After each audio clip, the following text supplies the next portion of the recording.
الله الرحمن الرحيم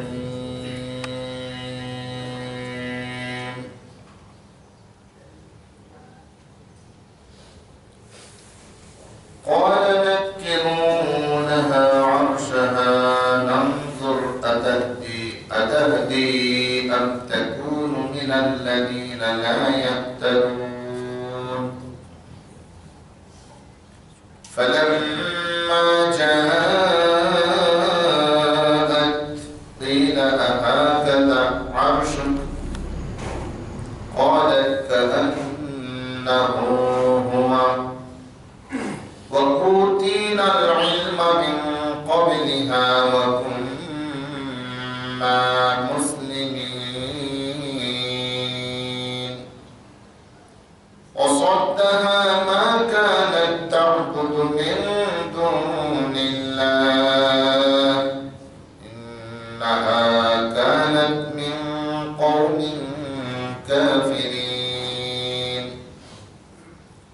قيل لها ادخل الصرح فلما رأته حسبته لجة وكشفت عن ساقيها قال إنه صرح ممرد من قوارير قالت رب إني ظلمت نفسي وأسلمت مع سليمان لله رب العالمين صدق الله العظيم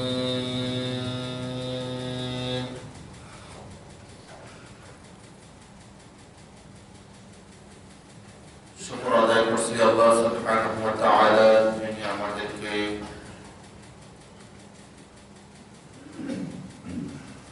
সালাতুল ফজর জামাতের সাথে আদায় করার জন্য তৌফিক দিয়েছেন সালাত শেষে তার কালামে হাকিমের দর্শে বসার জন্য আমাদেরকে অনুমোদিত করেছেন আমরা তার শুকর আদায় করছি আলহামদুলিল্লাহ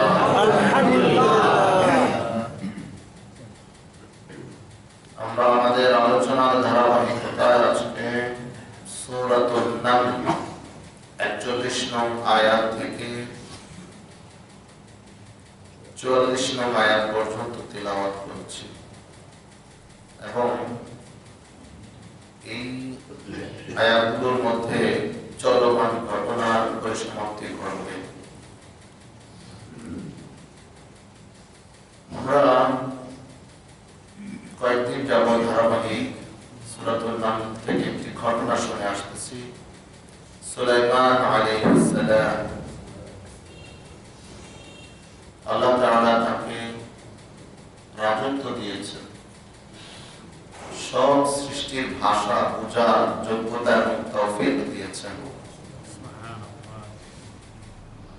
কিন্তু তিনি তার মালিকের প্রতি অত্যন্ত বিনীত এবং কৃতজ্ঞ ছিলেন তিনি পরকালের ভয়ে ভীত ছিলেন তিনি তার রবের প্রতি অত্যন্ত শুকরগুজার ছিলেন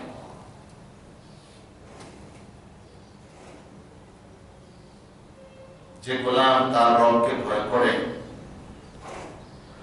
যে গোলাম তার রবের ভয়ে ভীত থাকে তার রবের প্রতি কৃতজ্ঞ থাকে আল্লাহ তাআলা তার সেই গোলামকে দুনিয়া এবং আখিরাতে সৌভাগ্যবানদের অন্তর্ভুক্ত করেন সুবহানাল্লাহ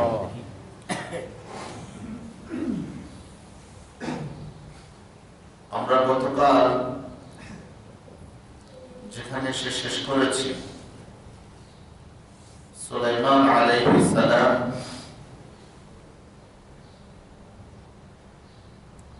তিনি তার জন্য যে হাদিয়াগুলি নিয়ে রানী বিলকিস প্রতিনিধি দল প্রেরণ করলেন তাদেরকে তাদের হাদিয়া সহ ফেরত দিয়ে দিলেন বললেন তোমরা তোমাদের হাদিয়া নিয়ে তুষ্ট থাকো আমি আসতেছি রানী বিলকিস সে আবার মন্ত্রী পরিষদ নিয়ে বৈঠকে বসল যে এটা যেমন তেমন দরবার নয় যেমন তেমন রাজা নয় আমি নিজেই তার কাছে যাব ব্যক্তি কাকে বলে, দক্ষ শাসক কাকে বলে, রানী বিলকিস প্রমাণ করে দিয়েছে। দেশের জনগণকে রক্ষা করতে হবে, দেশকে বাঁচাতে হবে, সঠিক তথ্যটা আমাকে বুঝে নিতে হবে। কেন আমার হাদিয়া ফিরিয়ে দিলেন? তাহলে সে হাদিয়ার প্রতি, সম্পদের প্রতি লোভী নয়, তাহলে সে কি চায়? আমি সরাসরি তার কাছে যাব। তিনি সিদ্ধান্ত নিলেন, আমি যে চিঠির যে শিরোনাম ইন্নাহু মিন সুলাইমান ওয়া ইন্নাহু বিসমিল্লাহির রহমানির রহিম, আমি সুলাইমানের কাছে যাব। রানী তার সভাসদের মধ্য থেকে যাকে যাকে মনোনীত করলেন তাদেরকে নিয়ে আসতেছে। এদিকে সুলাইমান আলাইহিস সালাম তিনিও তার সাথে কাছে যারা আছে তাদেরকে নিয়ে বৈঠকে বসলেন। তিনি জানতেও পারলেন রানী বিলকিস আসতেছে। তিনি তার অধীনস্থদেরকে বললেন, রানী বিলকিস আসার আগে তার সুন্দর সিংহাসনটা কে এখানে কত আগে এনে দিতে পারবে? একজনে বলল, দাঁড়ানোর আগে আগে এনে দেব। তিনি এটাকে বিলম্ব মনে করলেন। তখন জ্ঞান, কিতাবের জ্ঞান যার কাছে আছে সে বলল, আমি চোখের পলক ফেলার আগেই আপনার কাছে তার সিংহাসন এসে হাজির করে দিচ্ছি। তাই করলেন। যখন সিংহাসন সামনে দেখতে পেলেন, আস্থা সিংহাসন নিয়ে আসা হলো চোখের পলকে, এমত অবস্থায় তিনি নিজের গর্ব, নিজের অহংকার কিছুই করলেন না, বললেন, হাদা মিন ফাদলি রাব্বি, এটা আমার মালিকের অনুগ্রহ। যত কৃতিত্ব মালিকের কাছে সুপর্দ করে দিয়েছে, সমস্ত কৃতিত্বের মালিককে আল্লাহ। আমার আপনার যোগ্যতায় কিছু হয় না, মালিকের অনুগ্রহ ছাড়া, তাই না? তাই যখন কিছু হয়ে যাবে, আমার দ্বারা কোনো মহৎ কাজ হবে, আমি কি অহংকারী হব না বিনীত হব? বিনীত হব, কৃতজ্ঞ হব। সেটা আমার মালিকের অনুগ্রহে হয়েছে। আমার মালিক যদি আমাকে শক্তি, সামর্থ্য না দিতে, যোগ্যতা না দিতে, এটা আমার দ্বারা কঠিন কালেও সম্ভব হতো না, ছিল। তিনি শুকর আদায় করলেন এবং বললেন, যে মালিকের জন্য শুকর করে সে তার নিজের জন্যই উপকার করে, আর যে মালিকের জন্য শুকর আদায় না করে সে নিজের ক্ষতি নিজে করলো। কেননা আমার আল্লাহ তিনি অত্যন্ত অভাবমুক্ত এবং মহাসম্মানী। তিনি কারো কৃতজ্ঞের প্রতি মুহতাজ না, তিনি কারো দয়া, তিনি কারো অনুগ্রহের প্রতি মুহতাজ নন। সিংহাসন নিয়ে আসা হবে। সুলাইমান আলাইহিস সালাম এখন বললেন, আজকে এখান থেকে শুরু হবে। قال نكروا لها عرشها। সুলাইমান আলাইহিস সালাম বললেন, তার সিংহাসনের কিছু আকৃতি একটু বিকৃত করে দাও, চেঞ্জ করো। এখন যে গঠন প্রণালীতে আছে একটু কি করো, চেঞ্জ করো। কথা মাত্র কাজ। ننظر أتهدي أم تكون من الذين لا يهتدون। সাল্লাল্লাহু আলাইহি ওয়াসাল্লাম তাকে একটু পরীক্ষা করতে চান, বিবেক বুদ্ধি কেমন, সে কি আসলে সঠিক পথের দিশা পায় নাকি বিভ্রান্ত হয়। কারণ নিত্য নিজের ব্যবহৃত জিনিস পুরান হলেও যেখানে দেখবে সে তার ব্যবহৃত জিনিসটি কি চিনতে পারবে। তাকে একটু ধাঁধায় ফেলে দেওয়ার জন্য, পরীক্ষা করার জন্য তাই করা হবে। فلما جاءت قيل أهكذا عرشك। রানী বিলকিস এসে গেলেন। সুলাইমান আলাইহিস সালাম তার রাজদরবারকে, তার সিংহাসনকে সাজালেন। রানী বিলকিস এসে তার রাজ্যে যা আছে, তার কিসের তার সিংহাসন, সব মনে হচ্ছে যে এই দরবার সে আমার দরবার তুচ্ছ। সুলাইমান আলাইহিস সালাম রানীকে জিজ্ঞেস করলেন, তোমার একটা সুন্দর সিংহাসন আছে, হ্যাঁ এটা কিনা দেখো তো এরকম কিনা। রানী কতক্ষণ তাকায়া বলতেছে, এটাই তো সেটা মনে হচ্ছে। এটাই তো। রানীরা বুঝতে পারে না এটা দুনিয়ার কোন শক্তি নয়, এটা আসে আজিম থেকে আসা শক্তি। চোখের পলকে আমি আসার আগে আমার সিংহাসন এখানে এসে হাজির হয়ে যাবে, এটা বিশ্ব শক্তির পক্ষ থেকে আমাকে অবশ্যই সাক্ষাৎ করতে হবে। আল-আকিলু ইয়াকফি বিল ইশারাতি, এটা বাংলা প্রবাদ বাক্য হচ্ছে বিবেক বানকে ইশারা দিলেই বুঝে, আর বেয়াকলকে ঠেস লাগালেও বুঝে না। وَأُوتِينَا الْعِلْمَ مِنْ قَبْلِهَا وَكُنَّا مُسْلِمِينَ। রানী শুধু এটাই সেটা বলে খেলতে হন নাই, রানী সাথে আরো এক করলেন, সংযুক্ত করলেন যে আমার সিংহাসন, মনে হচ্ছে এটাই আমার সিংহাসন, আমি ইতিপূর্বে সব কিছু জেনে বুঝে আমি নিজে এসেছি, আমি জেনে বুঝে আমি এখানে এসেছি। ওয়াকুন্না মুসলিমিন, আমি এমনি এমনি আসি নাই, আমি আত্মসমর্পণ করে এসেছি।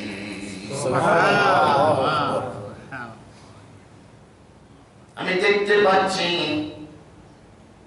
যিনি আমাকে চিঠি পাঠালেন তিনি যেমন তেমন শক্তিধর নয়, আমার রাজত্ব তার কাছে তুচ্ছ, অতএব আমি বিস্কিট দিতে চাই না। কত মানুষ আছে শক্তি নাই কিন্তু বিস্কিটটা ঠিক মতোই নেই,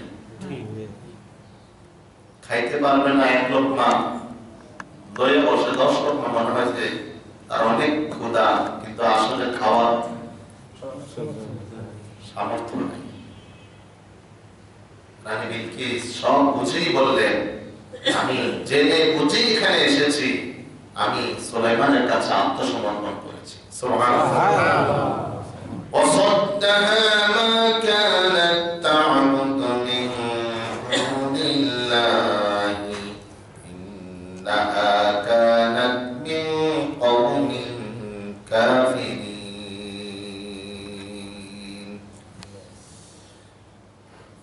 রানী বিলকিস ইতিপূর্বে আল্লাহর পরিবর্তে যাদের বাজা পূজা অর্চনা করত, তারা কিসের পূজা করত? সূর্যের পূজা করত। আল্লাহর পরিবর্তে সে যার পূজা করত, সে তাকে সত্য থেকে নিবৃত করেছে, তার প্রবৃত্তি তাকে সত্য গ্রহণ থেকে বারণ রেখেছে, বিরত রেখেছে। ফলে সে কাফের সম্প্রদায়ের অন্তর্ভুক্ত ছিল। এখন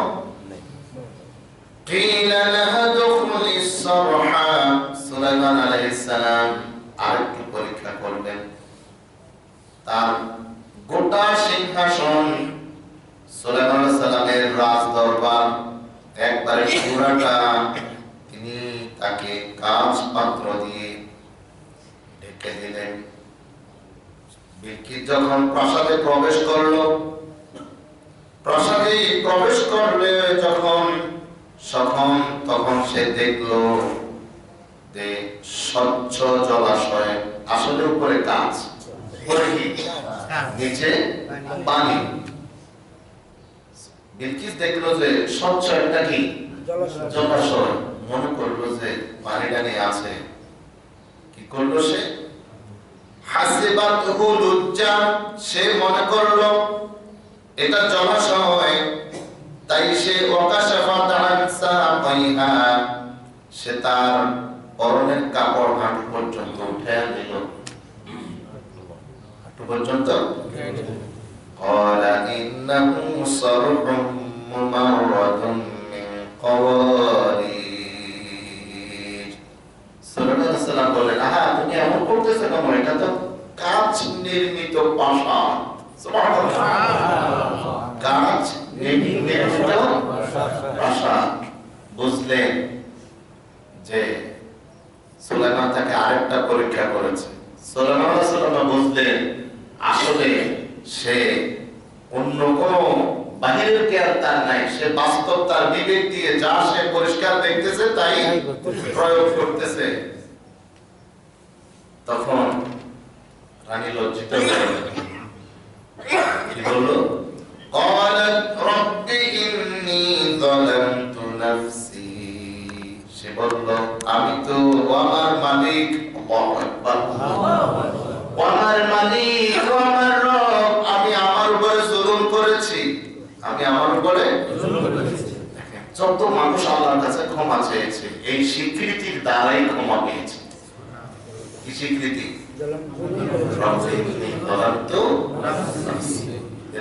আমি আমার উপরে জুলুম করেছি।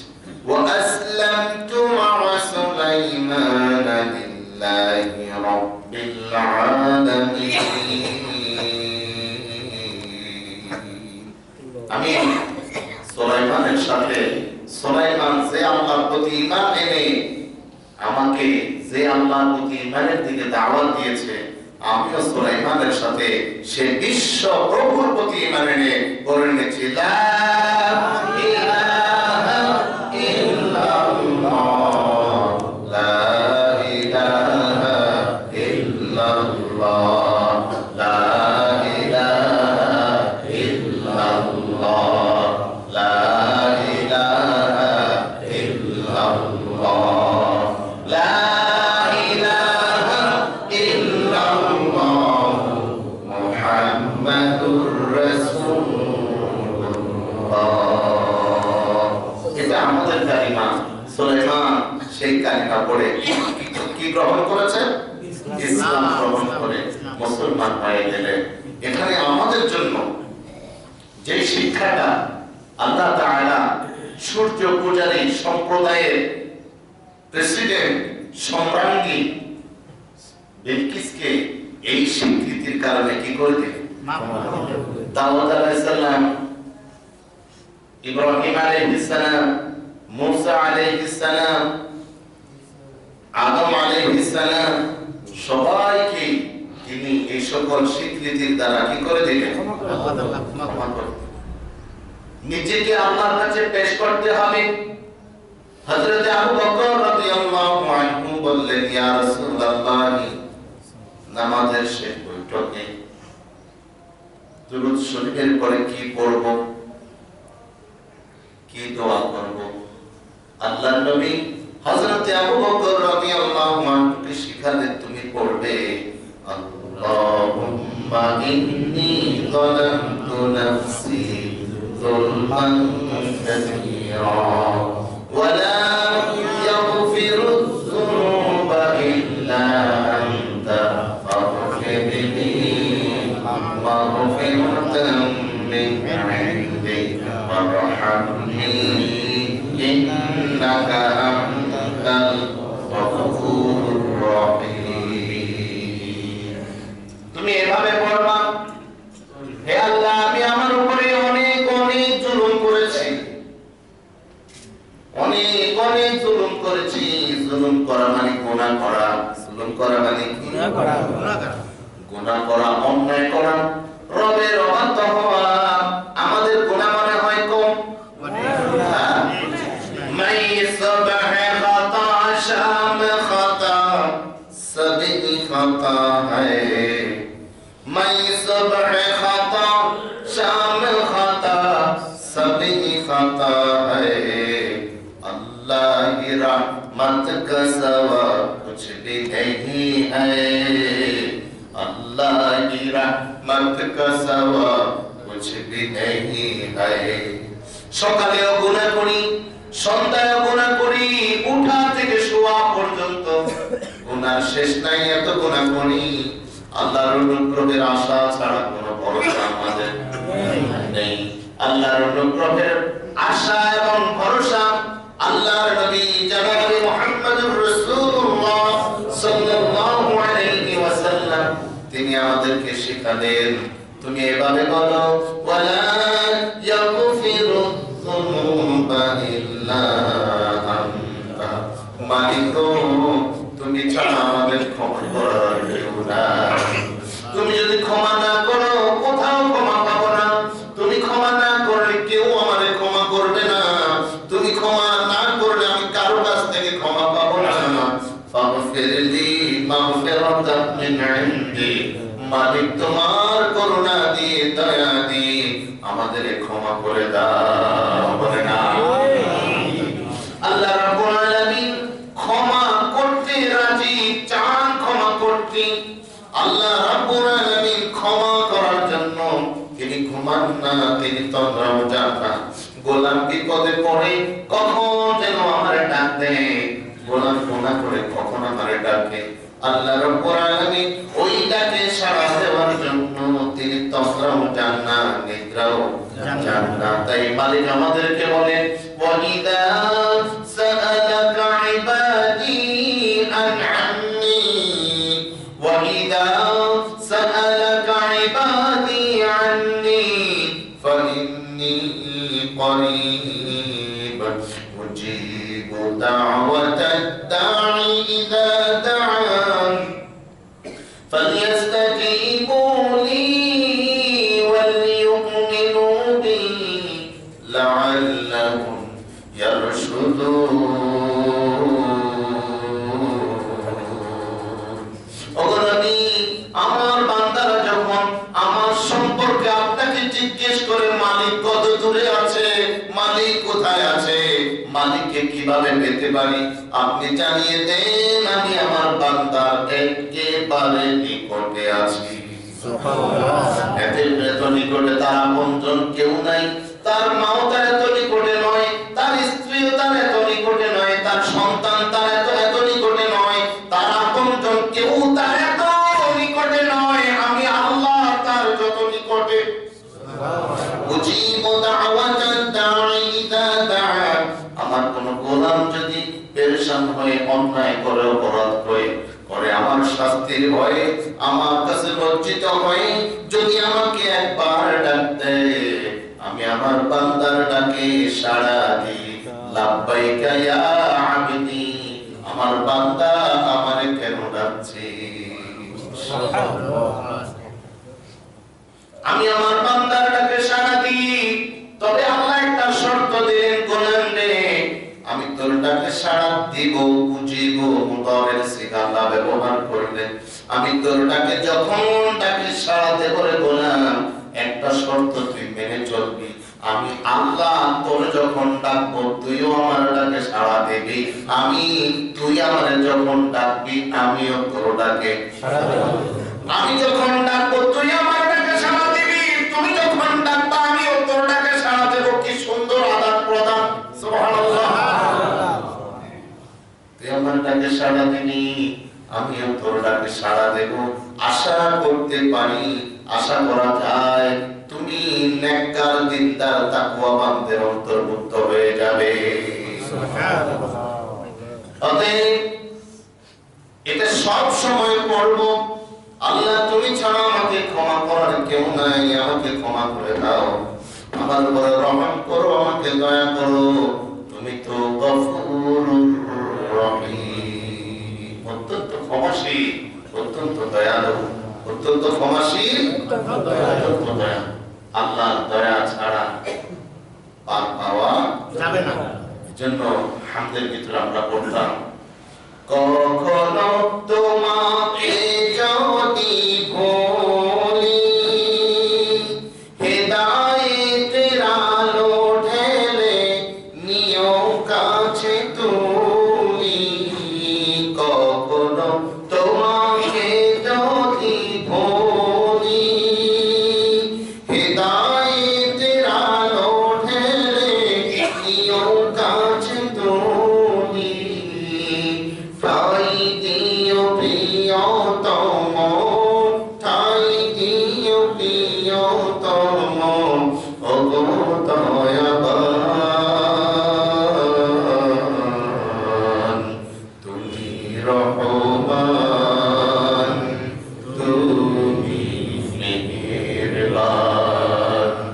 অন্ধ গাহে না শুধু তোমারই গুণ,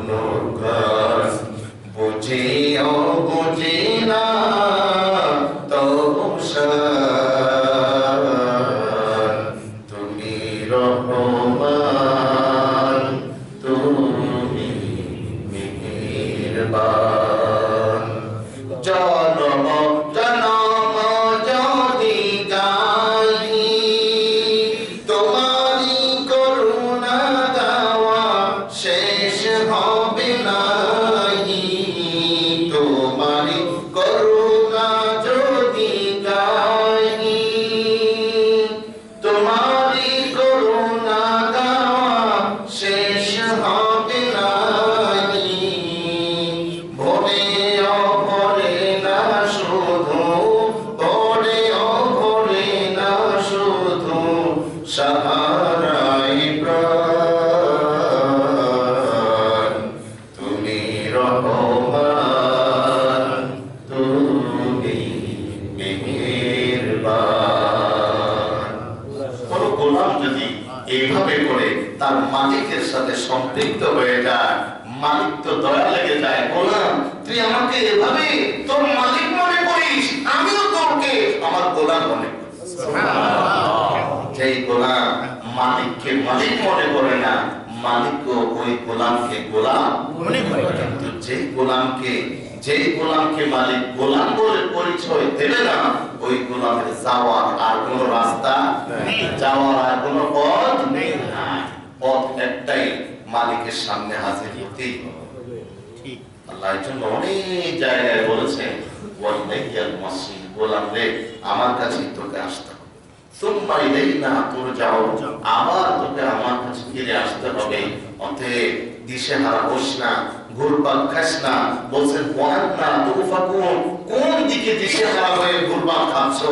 তোমার মালিককে চেনো মালিককে ডাকো মালিকের ডাকে সাড়া দাও মালিককে তুমি যখন ডাকবে তখন পাও সুবহানাল্লাহ আল্লাহ তাআলা আমাদেরকে তার অনুগত তার প্রিয় গোলাম হওয়া তৌফিক দান করুন আমিন দাওয়ানা আলহামদুলিল্লাহি রাব্বিল আলামিন আসসালামু আলাইকুম ওয়া রাহমাতুল্লাহি ওয়া বারাকাতুহু